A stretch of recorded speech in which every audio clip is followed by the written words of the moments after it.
Wherever you go, whatever you do, throw a little at it. Omax, Vest and Briefs. குஜராத்தின் what நகர் அருகே ஷர்மிஸ்தா ஏரிக்கு பக்கத்தில் ஒரு கோவில் இருந்தது. விசேஷ நாட்களில் அதன் கொடி மாற்றப்படுவது வழக்கம். அப்படியோர் நன்னாளில் கனமழை பெய்து கொண்டிருந்தது. அதற்கு நடுவே ஏரியை நீந்தி கடந்து சென்றால்தான் கொடியை மாற்ற முடியும். ஆனால் அது எளிய காரியமல்ல. முதலைகள் அதிகமிருக்கும் அந்த ஏரியை சாதாரண நாட்களில் கடப்பதே சாகசம் எனும்போது பெருமழைக்கு இடையே நீந்துவதெல்லாம் பிரம்ம பிரயத்தனம். இத்தகைய ஆபத்துக்களை தாண்டி யார் கோவிலுக்கு செல்வது என்ற கேள்வி அனைவரின் மனதிலும் எழுந்தது. கிராம மக்கள் சிலர் முதலைகளை விரட்டுவதற்காக தமுக்கடித்துக் கொண்டிருந்த போது ஒரு இளைஞர் ஆபத்தை பற்றி கவலைப்படாமல் ஏரியில் குதித்தார். விறுவிறுவென நீந்திச் சென்ற அவர் கோவிலின் கொடியை மாற்றிவிட்டு திரும்பினார். அங்கே கூடியிருந்த மக்கள் இளைஞரை தோளில் தூக்கி வைத்து கொண்டாடினர். அன்றைக்கு முதலைகளை பற்றி கவலைப்படாமல் துணிச்சலோடு செயல்பட்ட அந்த இளைஞர் இன்றும் அப்படியேதான் இருக்கிறார். தேசிய அளவிலும் உலக அளவிலும் பலம் வாய்ந்த மனித முதலைகளுடன் மல்லு கட்டி இந்தியாவை வளர்ச்சி பாதையில் அழைத்துச் செல்லும் அவரது பெயர் நரேந்திர தாமோதரதாஸ் மோடி. 1950ஆம் ஆண்டு செப்டம்பர் 17ஆம் தேதி குஜராத்தின் மெக்சனா மாவட்டத்தில் உள்ள வாத் நகரில் தாமோதரதாஸ் மோடி, ஹீராபென் மோடி தம்பதிக்கு மகனாக பிறந்தார் நரேந்திர மோடி. அவர் உட்பட மொத்தம் 6 குழந்தைகளுடன் சிறிய வீட்டில் வசித்து வந்தது மோடியின் குடும்பம். வாத் நகர் ரயில் நிலையத்தில் தாமோதரதாஸ் மோடி தேநீர் கடை நடத்தி வந்தார். இன்றைக்கு உலக தலைவர்களில் ஒருவராக திகழும் நரேந்திர மோடியின் இளமை காலம் ஏழ்மை நிறைந்ததாகவே இருந்தது. பள்ளி முடிந்ததும் தந்தையின் கடைக்கு சென்று தேநீர் விற்பது மோடியின் வழக்கம். பிரதமரான பிறகும் அதை பெருமையாக குறிப்பிடுவார். ஒருமுறை அசாம் தேயிலை தோட்ட தொழிலாளர்களுடன் உரையாடிய அவர், அசாமின் தேநீரை விற்றுத்தான் இந்த நிலைக்கு வந்திருக்கிறேன் என்றார். 2014 நாடாளுமன்ற தேர்தலில் பாஜகவின் பிரதமர் வேட்பாளராக நரேந்திர மோடி அறிவிக்கப்பட்டதும் டீ விற்றவரெல்லாம் நாட்டை ஆள முடியாது என காங்கிரஸ் விமர்சித்தது. அக்கட்சியை சேர்ந்த சிலர், நாங்கள் நடத்தும் கூட்டத்தில் வேண்டுமானால் மோடி டீ விற்கலாம், மற்றபடி அவரால் பிரதமராக முடியாது என அகங்காரத்துடன் பேசினர். அவர்களுக்கு பதிலடி கொடுக்கும் வகையில் நாட்டை விற்பவர்களை விட டீ விற்பவர்கள் மேலானவர்கள் என்று முழங்கினார் மோடி. தந்தை தாமோதரதாஸுக்கு உதவியாக தேநீர் கடையில் பணியாற்றிய போது வாத் நகர் ரயில் நிலையத்திற்கு வரும் சாதுக்களால் மோடி ஈர்க்கப்பட்டார். பின்னர் RSSஐ பற்றி அறிந்த அவர் அதன் கூட்டங்களில் பங்கேற்க தொடங்கினார். 1960களின் இறுதியில் குஜராத்தில் பெருவெள்ளம் ஏற்பட்ட போது RSS தொண்டர்களுடன் இணைந்து மக்களுக்கு சேவை செய்தார். மண்ணெண்ணெய் விளக்கின் வெளிச்சத்தில் பள்ளி படிப்பை முடித்தார் மோடி. உயர்கல்விக்காக ஜாம் நகருக்கு செல்ல வேண்டும் என்பது அவரது விருப்பம். ஆனால் குடும்பத்தின் வறுமை நிலையால் அது நடக்கவில்லை. மேலும் மகனை வெளியூருக்கு அனுப்ப தந்தைக்கு விருப்பமில்லை. எனவே உள்ளூரில் உள்ள கல்லூரியில் சேர்ந்த மோடியால் இளங்கலை பட்டப்படிப்பை நிறைவு செய்ய முடியவில்லை. பின்னர் குஜராத் பல்கலைக்கழகத்தில் தொலைதூர கல்வி மூலம் அரசியல் அறிவியலில் இளங்கலை மற்றும் முதுகலை பட்டங்களை பெற்றார். RSS அமைப்பில் தம்மை இணைத்துக் கொண்டு பிரச்சாரகராக செயல்பட்டு வந்த நரேந்திர மோடியின் வாழ்க்கையில் எமர்ஜென்சி மிகப்பெரிய மாற்றத்தை ஏற்படுத்தியது. 1971ஆம் ஆண்டு நாடாளுமன்ற தேர்தலில் ரேபரேலி தொகுதியில் முன்னாள் பிரதமர் இந்திரா காந்தி பெற்ற வெற்றி செல்லாது என்று கூறி அவரை எதிர்த்து போட்டியிட்ட ராஜ் நரேன் அலகாபாத் உயர்நீதிமன்றத்தில் வழக்கு தொடர்ந்தார். இருதரப்பு வாதங்களும் முடிவடைந்த பின்னர் இந்திரா காந்தியின் வெற்றி செல்லாது என நீதிபதி தீர்ப்பளித்தார். அதனை எதிர்த்து தொடரப்பட்ட மேல்முறையீட்டு மனுவை விசாரித்த உச்ச நீதிமன்றம் வழக்கு முடியும் வரை இந்திரா காந்தி பிரதமர் பதவியில் தொடரலாம் என்றும், ஆனால் தீர்மானங்களின் மீது வாக்களிக்க கூடாது என்றும் உத்தரவிட்டது. ஏற்கனவே இந்திராவுக்கு எதிராக செயல்பட்டு வந்த ஜெயபிரகாஷ் நாராயண் தார்மீக அடிப்படையில் அவர் பதவி விலக வேண்டும் என்று வலியுறுத்தினார். நிலைமை தமக்கு சாதகமாக இல்லை என்பதை அறிந்த இந்திரா காந்தி அவசர நிலையை பிரகடனம் செய்தார். 1970ஆம் ஆண்டிலிருந்தே நாடு முழுவதும் பரபரப்பான சூழ்நிலை காணப்பட்டது. வங்கதேச பிரிவினை, சிம்லா ஒப்பந்தம், பொருளாதார வீழ்ச்சி, விலைவாசி உயர்வு, வேலையில்லா திண்டாட்டம், ரயில்வே ஊழியர்கள் வேலை நிறுத்தம் என இந்தியாவெங்கும் ஒரே கொந்தளிப்பாக இருந்தது. மக்களின் எதிர்ப்போடு நீதிமன்ற தீர்ப்பும் சேர்ந்து கொண்டதால் அவசர நிலை எனும் ஆயுதத்தால் ஜனநாயகத்தின் மீது தாக்குதல் நடத்தினார் இந்திரா காந்தி. எதிர்க்கட்சி தலைவர்கள் இரவோடு இரவாக கைது செய்யப்பட்டனர். மிசா மற்றும் தேசிய பாதுகாப்பு சட்டத்தை பயன்படுத்தி அடக்குமுறைகள் ஏவப்பட்டன. மிசாவின் கீழ் சுமார் 35,000 பேரும், தேசிய பாதுகாப்பு சட்டத்தின் கீழ் சுமார் 76,000 பேரும் கைது செய்யப்பட்டார்கள் என்றால் அவசர நிலையின் அவலத்தை உணர்ந்து கொள்ளலாம். இந்தியாவின் முக்கிய நகரங்களில் மின் தடையை ஏற்படுத்தி அவற்றை இருளில் மூழ்கச் செய்தார்கள். நாளேடுகள் தீயிட்டு கொளுத்தப்பட்டன. பத்திரிகை ஆசிரியர்கள், எழுத்தாளர்கள் கைது செய்யப்பட்டார்கள். பொதுக்கூட்டங்கள், அரங்க கூட்டங்கள் என எதற்கும் அனுமதி இல்லை. எமர்ஜென்சியின் போது RSS அமைப்பு தடை செய்யப்பட்டது. இந்திரா காந்தியின் சர்வாதிகாரத்திற்கு எதிராக RSS மற்றும் ஜனசங்கத்தைச் சேர்ந்த பலர் வெளிப்படையாக போராட்டம் நடத்தி சிறைக்கு சென்றனர். மற்றொரு குழுவினர் தலைமறைவாக இருந்தபடி செயல்பட்டு வந்தனர். அவர்களில் நரேந்திர மோடியும் ஒருவர். நெருக்கடி நிலைக்கு எதிராக ரகசிய கூட்டங்களை கூட்டுவது, RSS அமைப்பைச் சேர்ந்தவர்களின் குடும்பத்தினருக்கு உதவி செய்வது, பத்திரிகையில் வெளிவரும் செய்திகளை தலைமறைவாக இருப்பவர்களிடம் கொண்டு சேர்ப்பது என பல்வேறு பணிகளை செய்தார் நரேந்திர மோடி. கடுமையான கண்காணிப்பை மீறி ஓர் உளவாளியைப் போல் அவர் செய்த செயல்கள் சாதாரணமானவை அல்ல. அவசர நிலையின் போது சர்தார்ஜி வேடத்தில் மோடி இருக்கும் புகைப்படம் மிகவும் பிரபலமானது. கருத்து சுதந்திரம் நசுக்கப்பட்டு பத்திரிகைகள் முடக்கப்பட்ட நேரத்தில் அரசியல் சாசனம் பற்றிய புத்தகங்களையும் அரசுக்கு எதிரான உள்ளடக்கங்களை கொண்ட நூல்களை மக்களிடம் கொண்டு சேர்ப்பதில் அதிக அக்கறை காட்டினார் மோடி. குஜராத்தை தாண்டி இந்தியா முழுவதும் அவசர நிலைக்கு எதிரான விழிப்புணர்வு ஏற்பட வேண்டும் என்பதற்காக அதற்கு உதவும் புத்தகங்களை ரயிலில் ரகசியமாக அனுப்புவார். அவை காவல்துறையினரின் கையில் கிடைத்தால் எத்தகைய கொடுமைகளை அனுபவிக்க வேண்டும் என்பது மோடிக்கு நன்றாக தெரியும். ஆனால் அதை பற்றியெல்லாம் கவலைப்படாமல் துணிச்சலுடன் செயல்பட்டார். சொந்த வாழ்க்கையை விட தேச நலனே முக்கியம் என்பதை மிகச் சிறு வயதிலேயே மோடி உணர்ந்திருந்தார். தமக்கான தேவைகளை குறைத்துக் கொண்டு மக்களுக்கு அதிகம் சேவையாற்ற வேண்டும் என்பது RSS அமைப்பின் அடிப்படை கொள்கைகளில் ஒன்று. அதன்படி வளர்ந்தவர் என்பதால் தம்மை பற்றியோ தமது குடும்பத்தை பற்றியோ பெரிதாக மோடி சிந்தித்ததில்லை. அவசர நிலையின் போது சிறப்பாக பணியாற்றியதால் வாஜ்பாய், அத்வானி போன்ற தலைவர்களுடன் பழகும் வாய்ப்பு மோடிக்கு கிடைத்தது. பிற்காலத்தில் அவர் உயர்ந்த இடத்திற்கு வர இதுவும் முக்கிய காரணமானது. 1978ஆம் ஆண்டு RSS மண்டல பொறுப்பாளரான மோடி சூரத் மற்றும் வதோதரா நகரங்களை கவனித்து வந்தார். பின்னர் 1979இல் டெல்லிக்கு அனுப்பப்பட்டார். 1985ஆம் ஆண்டு குஜராத் திரும்பிய நரேந்திர மோடி பாஜகவில் இணைந்தார். 1987இல் நடைபெற்ற அகமதாபாத் நகராட்சி தேர்தலில் சிறப்பாக வேலை பார்த்த மோடிக்கு கட்சி தலைமை உரிய அங்கீகாரத்தை வழங்கியது. குஜராத் மாநிலத்தின் பாஜக அமைப்பு செயலாளராக நியமிக்கப்பட்டார் மோடி. அயோத்தியில் ராமர் கோவில் கட்ட வலியுறுத்தி 1990ஆம் ஆண்டு அத்வானி மேற்கொண்ட ரத யாத்திரை பாஜகவின் வளர்ச்சிக்கு பெரிதும் உதவியது. அதில் முக்கிய பங்காற்றிய மோடிக்கு தேசிய தேர்தல் குழு உறுப்பினர் பொறுப்பு வழங்கப்பட்டது. இப்படி படிப்படியாக அரசியலில் முன்னேறி கொண்டிருந்த மோடி திடீரென 1992ஆம் ஆண்டு தீவிர அரசியலில் இருந்து ஒதுங்கினார். 2 வருடங்கள் கழித்து மீண்டும் வந்த அவர் 1995ஆம் ஆண்டு நடைபெற்ற குஜராத் சட்டமன்ற தேர்தலில் பாஜகவின் வெற்றிக்கு உறுதுணையாக இருந்தார். அந்த நேரத்தில் அங்கு நிலவிய சூழலை அறிந்து கொண்டால்தான் மோடியின் பணி எவ்வளவு முக்கியமானது என்பதை உணர முடியும். 1995ஆம் ஆண்டு தேர்தலில் 117 இடங்களை கைப்பற்றி குஜராத்தில் பாஜக ஆட்சி அமைத்தது. முக்கிய தலைவர்களில் ஒருவரான சங்கர் சிங் வகேலா முதலமைச்சர் பதவியை பெற முயற்சி செய்தார். ஆனால் கேஷுபாய் படேலின் பெயரை மேலிடம் டிக் செய்தது. சில மாதங்களுக்கு பிறகு சுரேஷ் மேத்தா முதல்வரானார். இதுபோன்ற நடவடிக்கைகளால் அதிருப்தி அடைந்த சங்கர் சிங் வகேலா பாஜகவில் இருந்து விலகி ராஷ்டிரிய ஜனதா என்ற கட்சியை தொடங்கி காங்கிரஸ் ஆதரவுடன் ஆட்சி அமைத்தார்.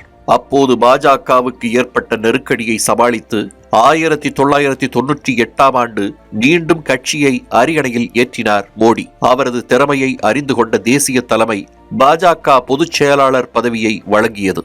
அதோடு ஹரியானா மற்றும் ஹிமாச்சல் பிரதேசத்தின் மேலிட பொறுப்பாளராகவும் நியமிக்கப்பட்டார் மோடி. இப்படி கட்சி பணிகளில் மட்டும் கவனம் செலுத்தி வந்த மோடியை ஆட்சி அதிகாரத்தை நோக்கி நகர்த்தியது குஜராத் பூகம்பம். 2001ஆம் ஆண்டு ஜனவரி 26ஆம் தேதி நாடு முழுவதும் குடியரசு தினத்தை மக்கள் கொண்டாடி கொண்டிருந்த போது குஜராத்தின் குச் மாவட்டத்தில் உள்ள புகுச் என்னுமிடத்தை மையமாக கொண்டு ஏற்பட்ட நில அதிர்வு மாநிலத்தையே புரட்டி போட்டது. ஏராளமான கட்டடங்கள் இடிந்து விழுந்ததில் ஆயிரக்கணக்கானோர் உயிரிழக்க, லட்சக்கணக்கானோர் காயமடைந்தனர். பெரும் பணக்காரர் தொடங்கி ஏழ்மை நிலையில் இருப்பவர்கள் வரை அனைவரது வாழ்க்கையும் சில நிமிடங்களில் மண்ணோடு மண்ணானது. உற்றவர்களையும் உடைமைகளையும் இழந்து தவித்த மக்கள் அரசாங்கத்தின் ஆதரவை எதிர்பார்த்தனர். ஆனால் உடல்நலக் கோளாறால் பாதிக்கப்பட்டிருந்த முதலமைச்சர் கேஷுபாய் படேல் மீட்பு பணிகளில் கவனம் செலுத்த முடியாமல் சிரமப்பட்டார். அதனால் மக்களின் எதிர்ப்பை சம்பாதித்த பாஜக இடைத்தேர்தலில் வெற்றி வாய்ப்பை இழந்தது. மீட்பு பணிகளை முடுக்கிவிடவும் ஆட்சி மற்றும் கட்சிக்கு ஏற்பட்டுள்ள அவப்பெயரை போக்கவும் புதிய முதலமைச்சரை தேர்வு செய்ய வேண்டிய கட்டாயம் பாஜகவுக்கு ஏற்பட்டது. அத்தகைய சூழலில் வாஜ்பாய் மற்றும் அத்வானியின் பார்வை நரேந்திர மோடியை நோக்கி திரும்பியது. 2001 அக்டோபர் 7 குஜராத் மாநிலத்தின் முதலமைச்சராக பதவியேற்றுக் கொண்டார் நரேந்திர மோடி. அதுவரை அரசு நிர்வாகத்தில் எந்த ஒரு பதவியையும் வகித்திராத அவரை நம்பி முதலமைச்சர் பொறுப்பை கட்சி மேலிடம் வழங்கியது என்றால் மோடி மீது எந்த அளவுக்கு நம்பிக்கை இருந்திருக்க வேண்டும். அதை காப்பாற்றும் வகையில் சிறப்பாக செயல்பட்டார் மோடி. மீட்பு பணிகளை முடுக்கிவிட்ட அவர் வெறும் உத்தரவுகளை மட்டும் போட்டுக் கொண்டிருக்காமல் தாமே களத்தில் இறங்கினார். பூகம்பத்தால் பாதிக்கப்பட்டவர்களுக்கு மறுவாழ்வை ஏற்படுத்தி கொடுப்பதே அவரின் முதல் இலக்காக இருந்தது. அதை நோக்கி விரைந்து பயணித்துக் கொண்டிருந்த போது மற்றொரு துயரச் சம்பவம் நிகழ்ந்தது. 2002 பிப்ரவரி 27 சபர்மதி ரயிலுக்கு தீ வைக்கப்பட்டதில் 59 கர சேவகர்கள் கொல்லப்பட்டனர். அதைத் தொடர்ந்து குஜராத்தில் மத கலவரம் வெடித்தது. இந்த விவகாரத்தில் மோடியை தொடர்புபடுத்தி குற்றம் சாட்டிய சிலர் அவரை மரண வியாபாரி என்று விமர்சித்தனர். மோடி மீது தவறில்லை என்று சிறப்பு புலனாய்வு குழு தொடங்கி உச்ச நீதிமன்றம் வரை அனைத்தும் சொன்ன பிறகும் ஓயாதவர்களுக்கு சரியான பதிலடி கொடுத்தார் மறைந்த துக்ளக் ஆசிரியர் ஷோ. 2007 மற்றும் 2012 நடைபெற்ற குஜராத் சட்டமன்ற தேர்தலில் மோடி வெல்வதற்கு அவரது செயல்பாடுகளே காரணம். அங்கு மோடி ஏற்படுத்திய வளர்ச்சி மற்றவர்களுக்கு முன்னுதாரணமாக அமைந்தது. குஜராத் மாடலின் வெற்றி 2014 நாடாளுமன்ற தேர்தலில் தேசிய ஜனநாயக கூட்டணியின் பிரதமர் வேட்பாளராக நரேந்திர மோடியை முன்னிறுத்தியது. நாடு முழுவதும் சூறாவளி சுற்றுப்பயணம் செய்த மோடி காங்கிரஸ் அரசின் ஊழல்களை தோலுரித்து காட்டினார். அவர் செய்த அதிரடியான பரப்புரைக்கு கைமேல் பலன் கிடைத்தது. 10 ஆண்டுகளுக்கு பிறகு மத்தியில் பாஜக ஆட்சி அமைந்தது. குஜராத் மாநில முதலமைச்சராக இருந்த நரேந்திர மோடி இந்தியாவின் பிரதமரானார். 2014, 2019, 2024 என அடுத்தடுத்து 3 நாடாளுமன்ற தேர்தல்களிலும் பல்வேறு மாநில தேர்தல்களிலும் பாஜக வெற்றி பெற முக்கிய காரணமாக இருப்பவர் மோடி என்று சொன்னால் அது மிகையல்ல. தொடர்ந்து 11 ஆண்டுகளாக பிரதமர் நாற்காலியில் வீற்றிருக்கும் மோடி செய்த சாதனைகள் ஏராளம். அவற்றில் சிலவற்றை பார்க்கலாம். ஏழை மக்களும் விவசாயிகளும் பயன்பெறும் வகையில் ஜன்தன் வங்கி கணக்கு திட்டத்தை அறிமுகப்படுத்தினார் மோடி. பொதுவாக வங்கியில் சேமிப்பு கணக்கு தொடங்குவோர் ஒரு குறிப்பிட்ட தொகையை மினிமம் பேலன்ஸாக வைத்திருக்க வேண்டும். இல்லையென்றால் அபராதம் விதிக்கப்படும். வங்கி இருக்கும் இடத்தை பொறுத்து மினிமம் பேலன்ஸ் மாறும். இதனால் ஏழை மக்கள் வங்கி கணக்கை தொடங்க முடியாத சூழல் இருந்தது.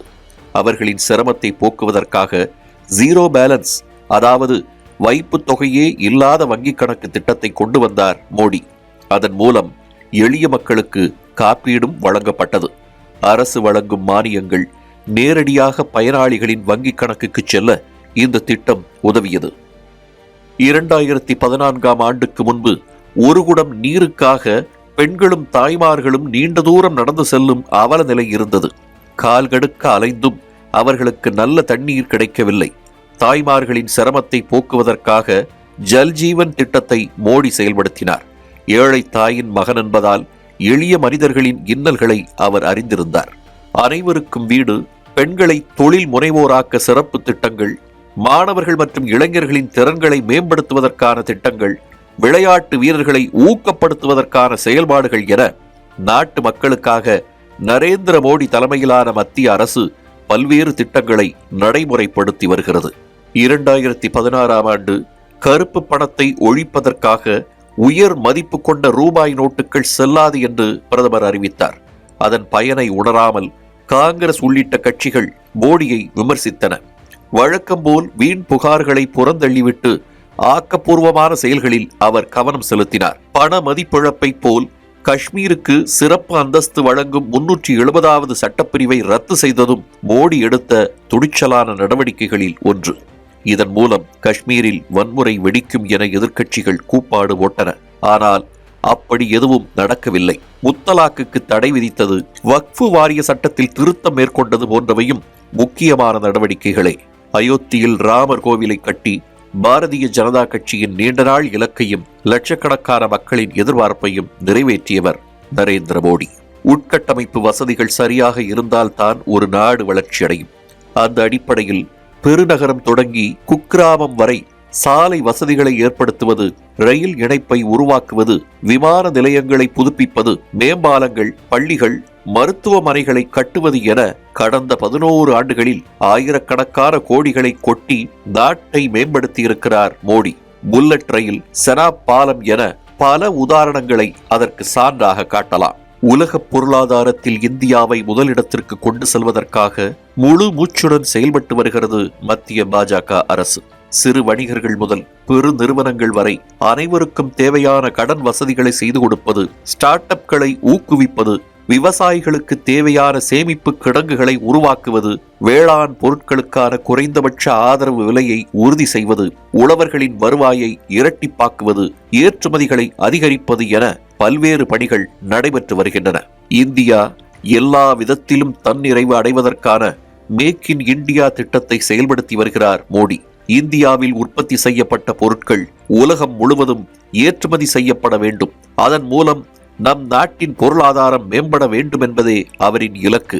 அதில் பல படிகளை தாண்டி விரைந்து சென்று கொண்டிருக்கிறார். பெரிய பெரிய வல்லரசு நாடுகளே கொரோனா தொற்றால் ஏற்பட்ட பொருளாதார வீழ்ச்சியை தாங்க முடியாமல் தவித்த போது இந்தியா எளிதாக சமாளித்தது. வர்த்தகத்தை மேம்படுத்த தொலைநோக்கு பார்வையுடன் மோடி செயல்படுத்திய திட்டங்கள்தான் அதற்கு காரணம். வரிகளை ஒழுங்குபடுத்துவதற்காக மோடி தலைமையிலான பாஜக அரசு ஜிஎஸ்டியை அறிமுகப்படுத்தியது.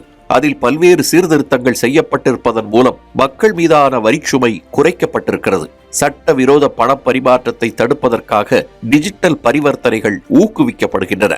அதன் மூலம் பெட்டி கடைகளில் கூட UPI பேமெண்ட் வசதி வந்துவிட்டது.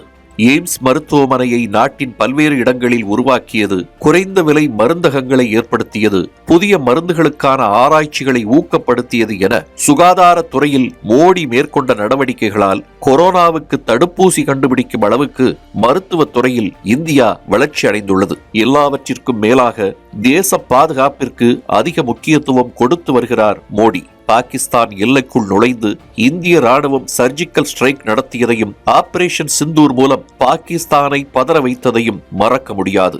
ரஷ்யா, அமெரிக்கா உள்ளிட்ட நாடுகளிடமிருந்து ஆயுதம் வாங்கிய காலம் போய் வான் பாதுகாப்பு அமைப்பையும் பாலிஸ்டிக் ஏவுகணைகளையும் சொந்தமாக தயாரிக்கும் இடத்திற்கு இந்தியா வந்திருக்கிறது என்றால் அதற்கு முக்கிய காரணமாக இருப்பவர் மோடி. அவரது ஆட்சியில்தான் சந்திராயன், மங்கள்யான், ககன்யான் என விண்வெளி துறையில் வல்லரசு நாடுகளுக்கு இந்தியா சவால் விட்டுக் கொண்டிருப்பதையும் மறுக்க முடியாது. ஒரு பிரதமராக தனிப்பட்ட முறையிலும் பல சாதனைகளை செய்திருக்கிறார் மோடி. அதிக நாட்கள் இந்திய பிரதமராக இருந்தவர்கள் பட்டியலில் இந்திரா காந்தியை பின்னுக்கு தள்ளி 2வது இடத்திற்கு சென்றது, வடகிழக்கு மாநிலங்களில் பாஜகவை வெற்றி பெற வைத்தது, தொடர்ந்து 3வது முறையாக ஆட்சியை தக்க வைத்தது என அவரது சாதனை பட்டியல் நீள்கிறது. தமிழ் மீதும் தமிழ்நாட்டின் மீதும் பிரதமர் மோடிக்கு தனி பற்று உண்டு. வாய்ப்பு கிடைக்கும் போதெல்லாம் தமிழ் மொழியின் சிறப்புகளை பேசுவார். பல்வேறு இடங்களில் திருக்குறளையும் பாரதியாரின் பாடல்களையும் மேற்கோள் காட்டியிருக்கிறார். தமிழ்நாட்டின் செங்கோலை நாடாளுமன்றத்தில் வைத்து அழகு பார்த்தவர். மாமன்னர் ராஜேந்திர சோழனின் நினைவு நாணயத்தை வெளியிட்டவர். தமிழகத்தைச் சேர்ந்த CP ராதாகிருஷ்ணனை குடியரசு துணைத் தலைவராக்கியவர். மோடி ஆட்சி பொறுப்பேற்ற பிறகு இந்திய வெளியுறவு கொள்கை வலுவானதாக மாறியிருக்கிறது.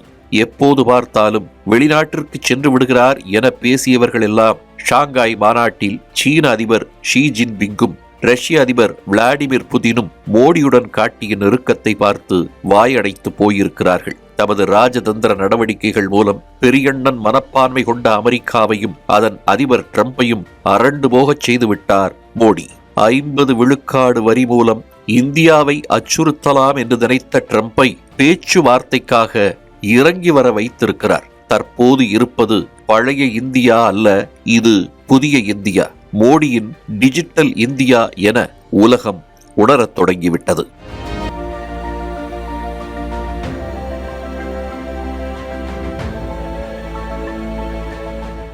Wherever you go, whatever you do, throw a little at it. Omax, Vest and Briefs.